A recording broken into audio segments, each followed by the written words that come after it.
everyone. Good evening. My name is Rhonda Sargent Chambers. I am the co-regional director along with my friend Holly Quatero, and we are thrilled to be here for our fall forum. This is our beauty panel, and we're excited to get started. But first of all, I want you to look at this beautiful palette. We're at the conservatory at Highland Park Village, and I have the honor of introducing Courtney, and Courtney Kerr is going to be our moderator today. Now, I have known Courtney since she was 20 years old, and currently, get it? Oh, you punned, I like it. Kerr, currently she has 300,000 followers on Instagram. Everything beauty, everything fashion, and everything is an experience. Yes. So welcome, Courtney, and thank you everyone for being here. Thank you. That was a lovely introduction. Thank you, Rhonda. And we also want to thank Highland Park Village for opening up their doors to us. This beautiful space. We're here at the conservatory on 2. If you haven't had the opportunity of coming to the conservatory, as you can see, it is a beautiful, light-filled space with so many curated items, whether you're looking for a gift, you're looking something to fill your wardrobe, maybe a wellness item. It truly is a beautiful, magical experience shopping here. And if you are anytime in New York or Napa, they also have locations there. So thank you again to Highland Park Village and the conservatory on 2. So I think it's time we get into beauty because obviously the beauty industry has had a big impact during what's going on in our world. I was talking to our guests earlier, and there's not a handbook on how to survive a pandemic when it comes to your business, especially for those of us who are in a creative space. I feel like we've all had to pivot, we've all had to figure it out, and we're gonna get into all that. But first, I really want to introduce our special guests who are here with us. Kate Conkey is our first guest. She is a makeup artist. She was actually born in Midland, which I love. Some of us have a West Texas connection up here. Yes. And then she was a model in Ireland, and you've probably seen her work tons of places. One being when Dolce & Gabbana came here to Dallas, you had the pleasure of doing the makeup for that. She's also been featured in Cosmopolitan, ESPN, Blender Magazine. She's worked with Neiman Marcus, London Fashion Week, and also this is a name drop right here. Britain's Next Top Model. My coffee hadn't kicked in. Britain's Next Top Model. So thank you so much for being here. I know you definitely have so much expertise to share with those watching. Next up, the handsome fella in the middle. This is Cerrone. He actually grew up in Mexico City, was in Paris, relocated in Houston, and now you're finally back in Dallas, and we love having you in Dallas. You are just a breath of fresh air. He's a hairstylist. He's worked with some famous faces you might know. Have y'all heard of Cindy Crawford? Simple. Oh, just a casual name drop. In 2019, Cerrone was named Allure Magazine's Best of the Best. He left Neiman Marcus here in Dallas to join the family here at Highland Park Village with his salon here, and he has graced. You've done the hair for a lot of Paper City covers, which Absolutely. Dallas For Heights. almost 20 years. I love that. And Dallas hair is a thing. So we're gonna talk about kind of your signature looks, maybe some of your Dallas clients. You could maybe give us a little dirt on. No, but we're just so grateful. Just a little bit. So grateful to have your expertise on our panel. And last but not least, it is Marcy. She is the CEO of a company here called Bright Beauty. Now, if you are planning a wedding, she is going to be your go-to gal, because what Marcy does with Bright Beauty is they specialize in hair and makeup for your special day. And obviously weddings have been affected, I'm sure. And so you're going to talk about kind of how you're helping brides feel comfortable in this time. But before she started this company, she was a hairstylist for over 20 years. So lots of experience, lots of veterans on this panel today. And I know you guys are going to learn so much. So let's get into it. Okay. We're going to deep dive into all of y'all's business. But first, I want to know, how are you doing? How are you handling what's going on right now? For me, I'm good. I've actually been more busy in months I'm not, say July, August, just for people maybe doing headshots or they have time to film. I do bridal work as well. They're still coming in for their trials, even though weddings have been moved. So it's quite amazing, to be honest with you. Yeah. It's been crazy for me because in May, when Governor Abbott opened, the second phase, and you went bananas because you were like, okay, so how do we follow the protocol? What is the protocol? What do we need to do? So there were so many things that you need to think about how to incorporate all of those items so your client will feel comfortable. But we didn't know anything, Do we put a shield? What do we wear? Do we wear like astronauts, what do you do? So there was a lot of talk about with everybody, and it was, it's becoming easier, but it's just, I think the protocol is such a fine line, and people they don't know what's correct, what's good, what's hygiene, what's not hygiene, but we'll talk about it. And we're going to get into all that because I do want to talk about how each one of you are making your clients and customers feel safe. So we will get into more of those protocols and talking about that. Now, Marcy, the wedding industry, I mean, everyone probably, it's canceled the wedding, delayed the wedding. How has that affected your business for the year 2020? When we shut down, it was like, oh my gosh, are we going to have weddings again this year? And what does next year look like? And it was so unknown. And we've been really blessed and fortunate in the business. And for our brides, for them, it was so heartbreaking. You've planned as little girls, you plan your wedding in your mind your whole life. And to have to change it and postpone it. I mean, it was really heartbreaking for them. And once we opened back up, though, we've actually started doing weddings again. So some brides have postponed, but they still want to get married. So they have just a smaller, intimate ceremony, but they still want hair and makeup for that. Other brides have been able to have their weddings since wedding venues are operating at half capacity. I think now they're at 75%. So it really just kind of depends on their group and their friends and their family. But it was really some unknown territory there for a while. But I feel like now, moving into the fall, weddings are picking back up and, definitely being safe as guests wear their mask and things like that. But we're able to move forward. Now, Saron, I know probably every woman in Texas, the first appointment we made when Governor Abbott said those salons were open, I called my hairstylist and I called my manicurist. Like, that was top on my priority list. So I can only imagine how busy you are now, but what are kind of the new protocols that you had never really considered until this new normal?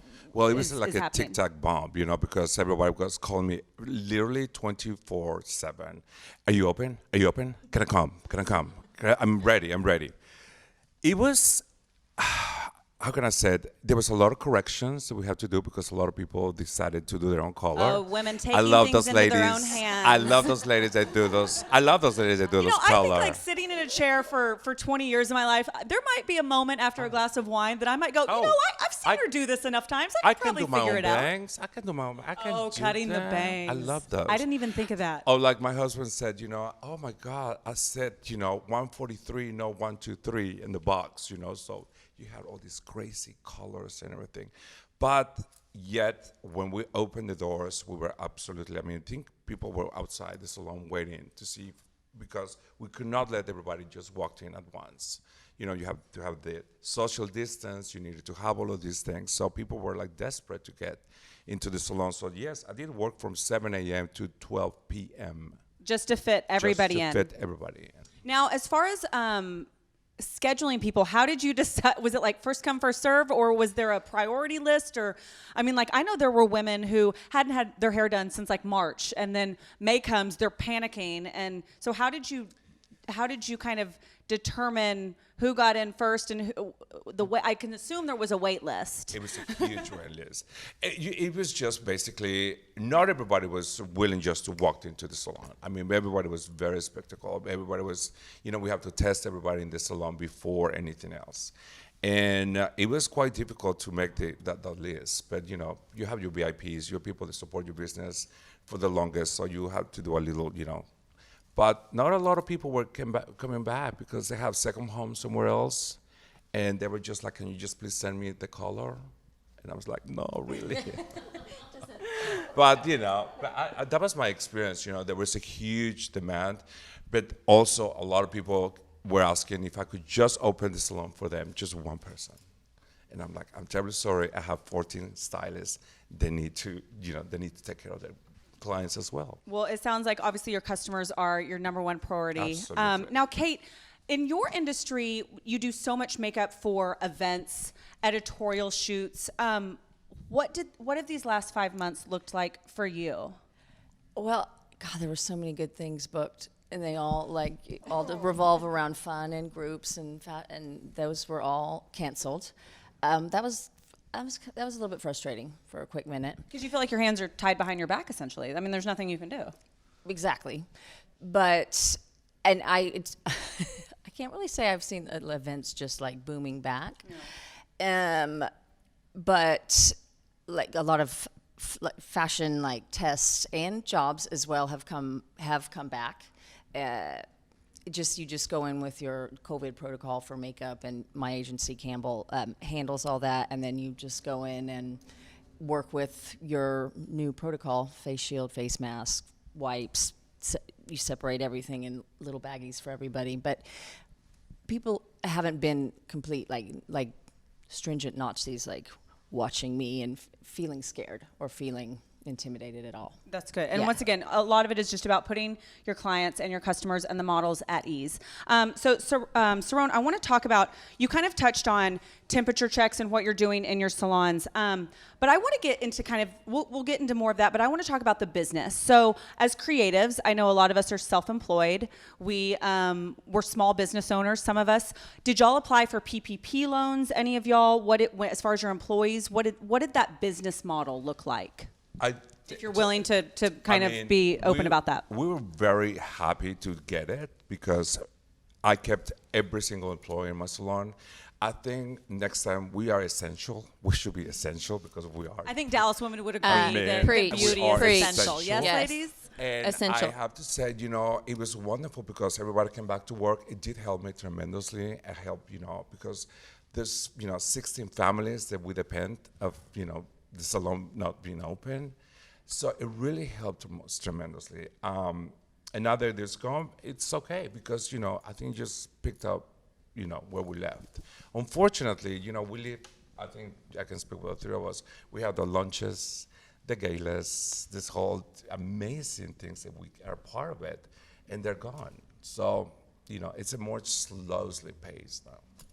Now, Marcia, what did your business look like? Because obviously weddings were canceled, weddings were postponed. As a small business owner, Bright's only been in business for 2 years. Right, So right. what did that panic feel like for you? So we've had such tremendous growth in the 2 years that we launched, and it just everything came to a screeching halt. And I don't know about you guys, but did you have a moment where you were like, why am I in the service industry? Absolutely. Oh yes. Every day. Yeah, I'm like, what am I gonna doing? do next? Yeah.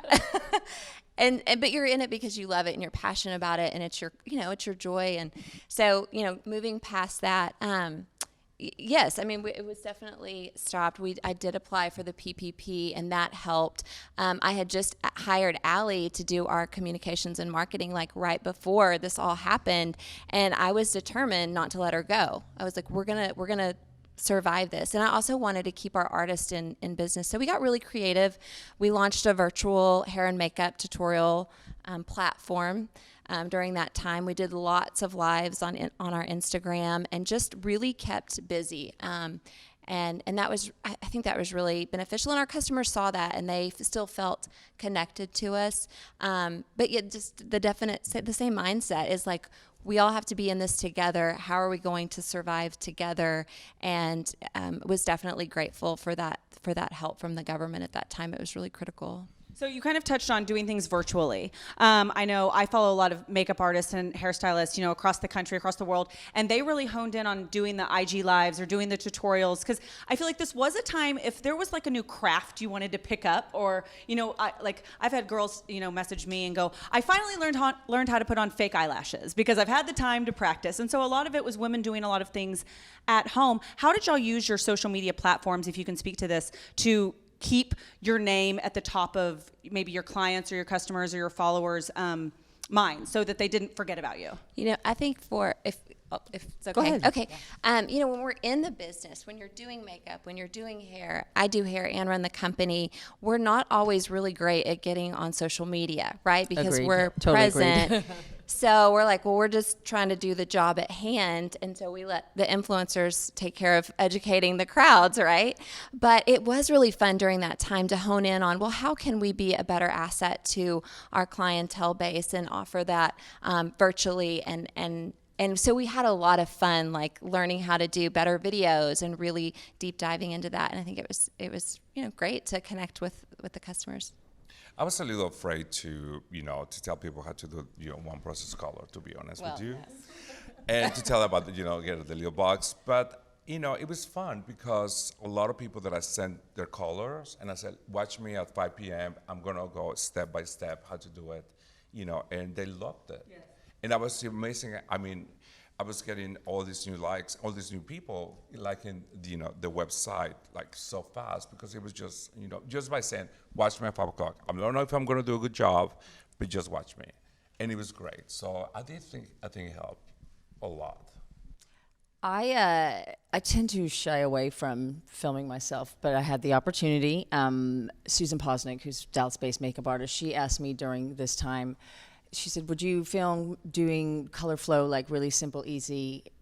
So I was like, "Yeah, I will because I've got the time, and I love you, and I need to get over this this fright of filming myself."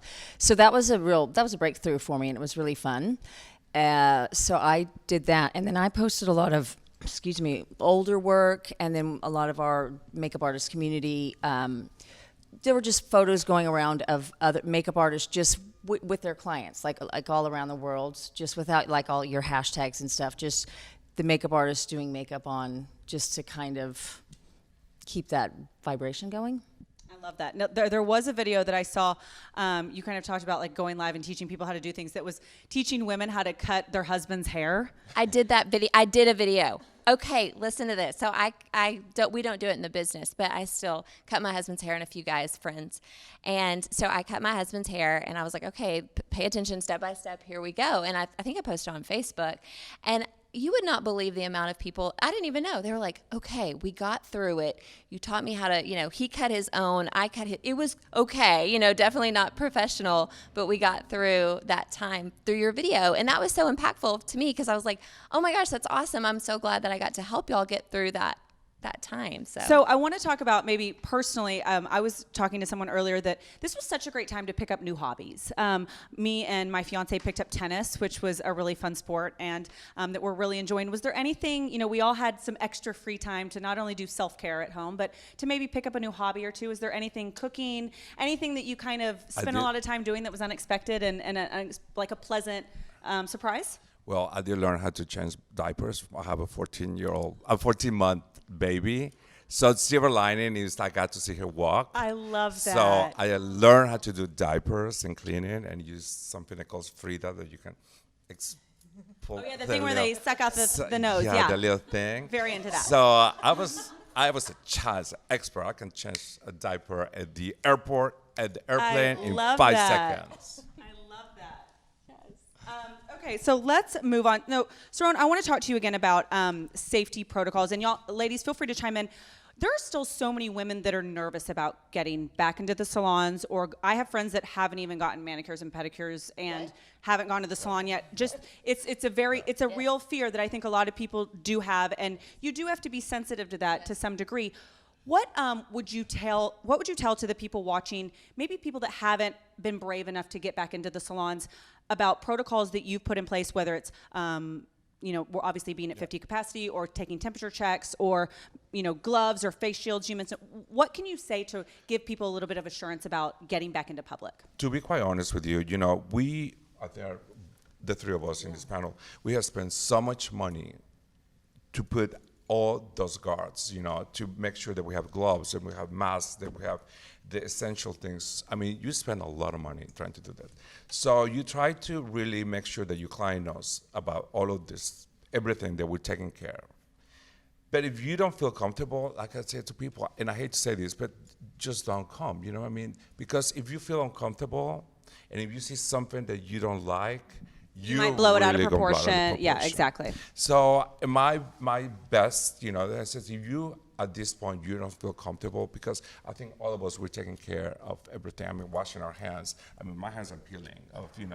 Every 5 seconds. I've used more hand cream in the last 5 months. That hand sanitizer is just the worst thing for my hands. We sanitize every chair, every tool, everything. Every client gets everything brand new.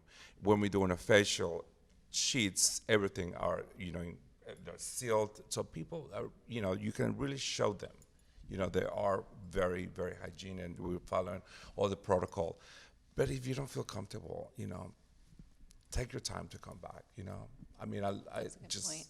Yeah, because you won't enjoy the experience anyway. Yeah. So it's like you do want to be very comfortable with that. For us, in our studio, the same thing. We wipe everything down. We have the EPA disinfectant that's specifically for COVID. One thing I would like to touch on, though, if you're in this industry and you're a professional, you had high sanitation practice to begin with. Yeah, It's part of our absolutely. certification with the state. It's part of our guidelines and rules that we're under. So as far as that goes, I mean, honestly, not a lot changed other than we all wear masks at our appointments. We're washing our hands much more diligently, having sanitizing the stations very diligently. But a lot of those practices were in place beforehand. And then for us going on location, because we do so much of that and you do so much of that, we wear our mask and, we continue to sanitize everything in the place. And we just ask that they're mindful of us being in the space. And a lot of times clients will say, well, you can take your mask off, and we just keep the standard that we're going to keep our mask on. Because you never know what someone else who sees that. Like Right. it takes one social media picture of seeing a hairstylist taking her mask off for a split second, Right. and that picture getting on the internet and people blowing it out of proportion. Like I said, I had a client who saw a couple of my stylists having lunch in the break room and with no mask, and she came running to me and she goes, "They are not following the protocol here." And I said, "Excuse me?" Eating and I lunch. said, "Well, they're having lunch." So to that extreme, you need to be very careful. So I'm like, please, I know it's 102 degrees outside, but have lunch outside, not inside anymore. now Kate, let's talk about photo shoots. Are models apprehensive to get back to work? No, they're very eager. Like Yeah. a lot of them have been doing shoots at home and doing their own makeup. I'm quite impressed. I think it's great. No, I am not apprehensive. And there's a lot of the models you work with that you've already known them, so there's already a level of trust. And it's just I'm just even more hyper conscious, which is a good thing. But no one's nervous. Okay, so I know people have asked me for advice, maybe smaller influencers about how are you really supporting your business model at this time. I'm sure y'all have heard a lot of advice given during this time by maybe people you look up to. What's the best advice you've been given? Maybe it's from a spouse or from a parent or from a good friend during the pandemic. Breathe. Really, breathe just one step at a time, until this thing is over and, we can feel comfortable of coming into any place, if a restaurant, salon here or everything, comfortable, it's going to be hard still. I think the best piece of advice I've ever gotten, so this was before the pandemic, was commit to the commitment. And so when you're in work that you love and you go, what am I doing in the service industry? We can't work, and for how long? You're committed to your craft and you commit to the commitment, and that gets me through a pandemic and through anything in life. I just keep everything's been an opportunity. Like that's how it's been. Learning new stuff, having time to focus on parts of your business that you'd kind of let fall to the wayside. So for me, I'm like, ooh, I can't wait to see how great this turns out. Yeah, I think for me it's just been giving myself grace because, we've all maybe gained a couple extra pounds, or we have maybe not handled things the way we should have, but we're all learning because, like I said, none of us have survived a pandemic before. So there's not a rule book of how to do it right, how to do it correctly. We're all just figuring it out as we go and doing the best we can. So I think that's really important. Now, as we move into fall 2020, I know there's going to be so many shifts in the industry. There already are when you go into salons. There's new protocols at photo shoots. Events aren't back yet, which we're all very sad about because FGI puts on so many incredible events, retail experiences. But what things have you put into your business health-wise aside, like the masks and the temperature checks and all that aside? Maybe protocols that you're adding into your business that you hadn't done before that you're now going, oh, I had never thought about that, but now it's at the forefront of your mind. I think, taking the time for each client because, in our business, we are touching that client, so it's a more intimate relationship you have with your client. So I think not having a lot of people, around and having that social distance really has worked for everybody to feel comfortable and just supporting your business, because they know that you're going to be able to do a great job and you feel secure in there. Yeah, that's great. And just having that extra time and attention that you can give. And then for us, we're seeing a lot more just individual brides, or maybe a bride and a maid of honor, or what have you. And so before we had a pretty strict minimum that we said, okay, this many in a party, but we've loosened that up. We're like, okay, it's just you getting married. We can accommodate that. Like, we get it. You're having this small ceremony now, and we want to accommodate you and where you are in this time, because we're all in it together. So I think that's been a change for us. Okay, now I know there's a lot of people who watch all the FGI content who are maybe new to the industry. They're right out of college. They're where some of y'all were maybe 20 years ago with these like big dreams and big hopes, and big dreams and big hopes, and what's going on in the world feels maybe a little scarier and super intimidating. What advice would you give either to your younger self, or what advice would you give to someone who's trying to land that internship at your salon, or is trying to be an assistant for you at a photo shoot, or is wanting to get hired by you to do makeup, but there's really not a lot of opportunity right now? What advice would you give to them? There is opportunity. You just have to. It is there. Just keep your Be a eyes little more open eager. for it, and you'll see it. And I really do wish that more young, aspiring, say, makeup artists, especially that want to move into fashion industry, would reach out to me for assisting, rather than you meet them and they've just learned everything from YouTube, and it's that's not quite it. Do you know what I mean? Yes. So, but there are opportunities, and people are there to help you. You just have to send that email or DM or whatnot, because people will help you. I still have people coming to me for training. I've trained over 40 people, and they're still the youngest. They're so vibrant, they're just so eager to learn and they don't really feel sometimes that this pandemic it will affect them. Unfortunately, sometimes they're just too free, but they still want to, survive and learn something new over time. I kind of straddle this paradigm, because I've done hair for over 20 years and been in the business, but moving from Lubbock to Dallas, that's a whole different market. And then to launch a company that we plan to take national, I'm really kind of in both worlds. It's like I'm starting this new thing and have to have lots of energy and work lots of hours to do it. But then on the flip side, it's like, but I do have this knowledge and just age behind me and some wisdom that comes with that. And so I would absolutely, to that point, is like, reach out, get your foot in the door. Don't be afraid to learn from somebody else, and maybe take an unpaid internship for a time to learn the trade. And if you're considering it, jump in.